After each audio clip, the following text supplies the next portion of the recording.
पाणी टंचाईतही बाळूमामा अन्नछत्राची सेवा अखंड, हजारो भाविकांची तहानभूक भागवण्याचे कार्य सुरू।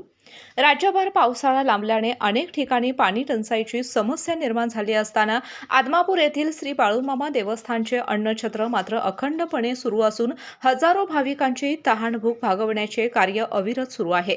आदमापूर येथे कॅनॉलद्वारे पाणी पुरवठा होत असला तरी सध्या टँकरच्या माध्यमातून पाणी उपलब्ध करून दिलं जात आहे। देवस्थान प्रशासनाकडून भाविकांसाठी पिण्याच्या पाण्याची व्यवस्था करण्यात येत असून दररोज तयार होणाऱ्या महाप्रसादासाठी लागणारे पाणीही टँकरद्वारे आणले जात आहे। दररोज हजारो भाविक महाप्रसादाचा लाभ घेत असून आठवडाभरात लाखो भाविक येथे दर्शनासाठी येतात।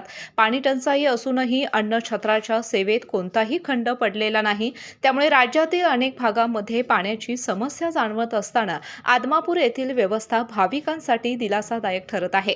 यापूर्वी गॅस टंचाईच्या काळातही अन्नछत्राची सेवा सुरू ठेवण्यात आली होती, त्याचप्रमाणे सध्याच्या पाणी टंचाईच्या परिस्थितीमध्येही एकही भाविक उपाशी किंवा तहानलेला परत जाऊ नये यासाठी देवस्थान प्रशासन प्रयत्नशील असल्याचं दिसून येत आहे।